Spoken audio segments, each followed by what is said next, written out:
Just కేవలం చంద్రబాబు నాయుడు గారు వెళ్ళి ఆపేమని మోడీ గారిని అడిగితే మోడీ గారు కూడా ఆపలేరు. ఉమ్. ఇది అందరూ కలిసి వెళ్ళి సీఎం తీసుకుని వెళ్ళి జగన్మోహన్ రెడ్డి వెళ్ళాలి, పవన్ కళ్యాణ్ గారు కూడా వెళ్ళాలి, అందరూ వెళ్ళాలి. వెళ్ళి దీన్ని ఆపండి. అది సాధ్యమా? అది సాధ్యమా? సత్య గారి మాటల వరకు బాగానే ఉంటుంది. గతంలో మీరు కూడా ఆ రకంగానే అన్నారు. ఒక అఖిలపక్షం కాదండి, ఒక అఖిలపక్షం పెట్టమన్నారు. ఎవరు వస్తారు అఖిలపక్షం పెడితేని? జగన్మోహన్ రెడ్డి గారు సీఎంగా ఉన్నప్పుడు అఖిలపక్షాన్ని పిలిచే సంస్కృతి లేదు. ఇప్పుడు వీళ్ళు కూడా జగన్మోహన్ రెడ్డి గారిని పిలుస్తారో పిల్లరో తెలియదు, పిలిచిన ఆయన వస్తారో రారో తెలియదు. సో ఇవన్నీ పెట్టుకుని కార్మికుల మెడ మీద ఇప్పుడు కత్తున్నప్పుడు మీరు అఖిలపక్షం పెడదామో ఇంకో రకంగా పెడతామని కాకుండా ఈరోజు సర్వత్రా వచ్చిన టాకు అందరూ మాట్లాడుతున్న అంశం, తెలుగుదేశం పార్టీ కూటమికి సపోర్టు లేకపోతే, ఎన్డీఏకి సపోర్ట్ లేకపోతే ఈరోజు ఎన్డీఏ కూలిపోయే పరిస్థితి ఉంది. ఒక గోల్డెన్ ఆపర్చునిటీ చంద్రబాబు నాయుడు గారు, పవన్ కళ్యాణ్ గారు ఒక్క మాట చెప్పితే ఆగుతుందని కదా. సార్ వర్మ గారు ఒక్కటి చూడండి, బ్లాక్ మెయిలింగ్ చేసే అలవాటు వరకు మన జగన్మోహన్ రెడ్డి గారు అన్నారు, నా కేంద్రంకి తక్కువ వచ్చి ఉండి మన దాంట్లో నిలబెట్టి ఉంటే మనం బ్లాక్మెయిల్ చేయడం అని. బ్లాక్మెయిల్ చేయడం కాదండి, this has to be convinced. నేను చెప్తున్నా, ఎందుకంటే పార్లమెంట్ పాలసీ ఇప్పుడు ఇవాళ మద్దతు ఉపసంహరిస్తామంటే ఉపసంహరిస్తే కాదు కదా, అవకాశం ఉంది అని నేను ఉపసంహరించని చెప్పట్లేదు. వాట్ ఎవర్ ఇట్ అండి, మీరు బతిమాలతారా బాధాడతారా ఏదో ఒకటి, కానీ అది హక్కు అంటున్నారు. ఒక చరిత్ర కలిగింది, అది ఏమీ నష్టాల్లోకి వెళ్ళలేదు, కావాలని నష్టాల్లో కుచింపు చేశారు దాన్ని.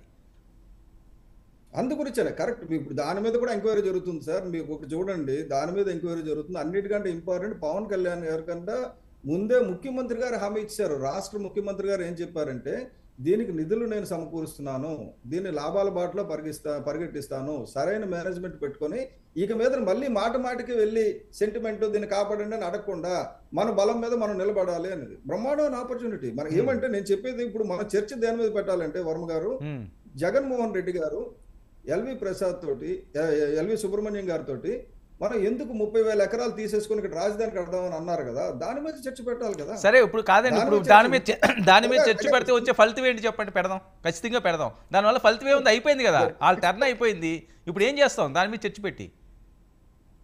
వాళ్ళని ఎక్స్పోజ్ చేయాలి. బేసిక్ థింగ్ నేను చెప్పేది ఏంటంటే, ఎవరైనా తప్పు చేసిన వాళ్ళని ఎక్స్పోజ్ చేస్తే మళ్ళీ ప్రజల దృష్టిలో, ఇప్పుడు ఇవాళ ఏం చెప్తున్నారు వాళ్ళు, సత్యబాబు ఏమంటారు, మేము ఆపేము ఉన్నన్నాళ్ళు మీరు ఆపండి అని. ఉన్నన్నాళ్ళు వీళ్ళు ఆపలేదు.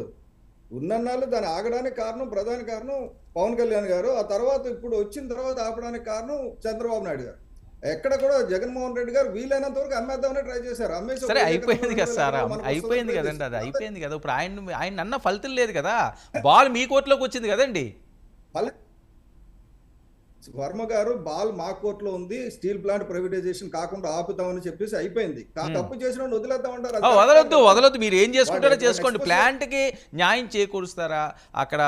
ఓకే, మీరు అన్నట్టుగా సెంటిమెంట్తో ముడిపడి ఆ బ్లాక్మెయిల్ చేయడం అన్నది కూడా కరెక్ట్ కాదు. సెంటిమెంట్ ఎల్లకాలం పనిచేయదు, కొంతకాలమే పనిచేస్తుంది, 100% అది కరెక్ట్. కానీ దాని లాభాల్లోకి తీసుకువెళ్ళాలి, దాని అభివృద్ధి వైపు చూడాలి. ఎందుకంటే దేశంలోనే నెంబర్ 1 స్టీల్ అండి విశాఖ స్టీల్, అదేమి ఆషామాషీది కాదు.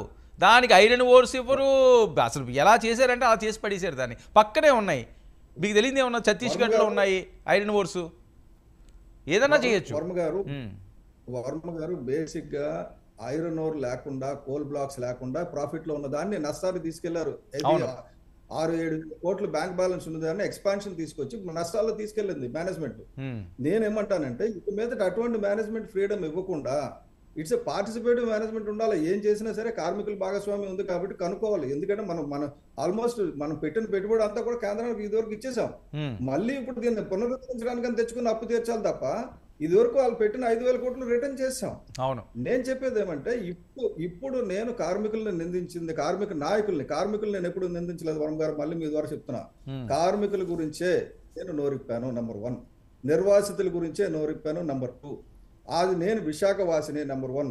ఆ విశాఖ ఉక్కు ల్యాండ్ ఎక్విజిషన్ లో నాది, మా తాతగారి గొలిచేసిన అప్పలస్వామి నాయుడు గారిది 14 ఎకరాలు ఆ ఎక్విజిషన్ లో పోయింది. ఇప్పుడు దాన్ని మళ్ళీ వెనక్కి తీసుకున్నాం, ఎందుకంటే దువ్వాడ వైపు ఉంది, అక్కర్లేదు అన్నారు, ఇంకా డిలే చేశారు. గత ప్రభుత్వాలు ఉన్నప్పుడు తీసుకోదలుచుకోలేదు, ఇప్పుడు తీసుకుంటాం సార్. నేను ఒక బాధితుడిని, నిర్వాసితుడిని, మా 3 తరాలుగా విశాఖపట్నంలో పుట్టి పెరిగినోడిని. నేను వలస నాయకుడిని కాదు. విశాఖపట్నం స్టీల్ ప్లాంట్ ఉండాలన్నది నా ప్రధాన ధ్యేయం. కానీ తప్పు చేసిన వాళ్ళని ఎక్స్పోజ్ చేయాలి. అది కార్మిక నాయకుడైనా సరే, జగన్మోహన్ రెడ్డి అయినా సరే, నేను వదిలే సమస్య లేదు. మీరు ఏంటి టార్గెట్ అంతా మీ మీదకి వెళ్తున్నది, ఫోకస్ అంతా ఇప్పుడు బొలిశెట్టి గారి మీద ఉన్నది. మిమ్మల్ని హెచ్చరిస్తున్నారు. పవన్ కళ్యాణ్ గారిని మిమ్మల్ని అసలు పార్టీ నుంచే సస్పెండ్ చేయాలని డిమాండ్ చేస్తున్నారు. కళ్యాణ్ గారితో ఈ అంశం ఏమైనా ప్రస్తావించారా?